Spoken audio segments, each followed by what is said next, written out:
Colonization spread across the world because powerful states and companies sought wealth, land, labor, trade routes, and strategic advantage.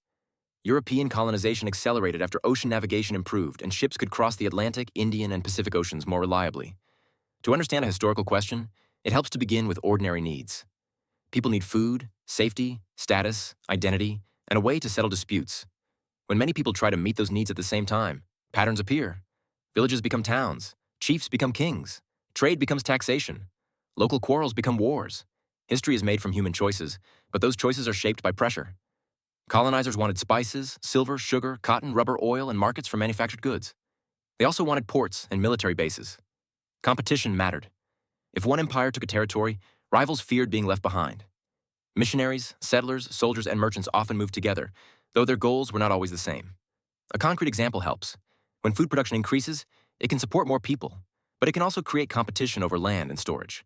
When trade expands, it can spread goods and ideas, but it can also spread disease or make societies dependent on distant routes. When rulers build armies and roads, they can protect people, but they can also collect taxes and enforce inequality more efficiently. The same development can solve one problem while creating another.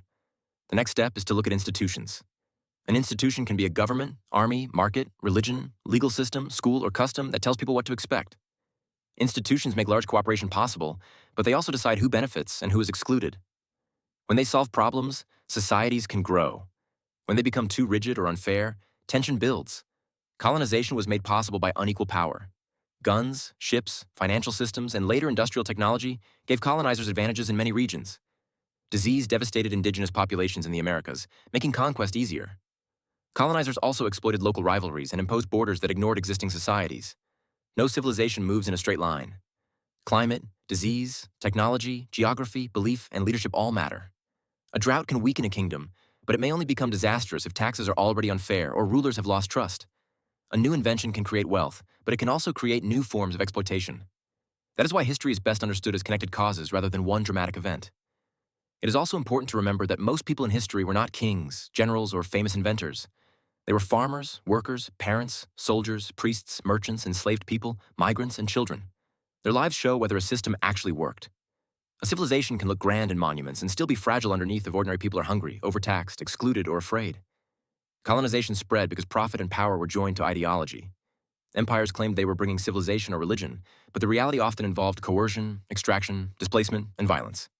Its effects still shape languages, borders, economies, and inequalities today. The deeper lesson is that the past was not inevitable. People made choices inside limits they did not fully control. By studying those choices, we can see why the modern world looks the way it does, and why different choices can still change what comes next.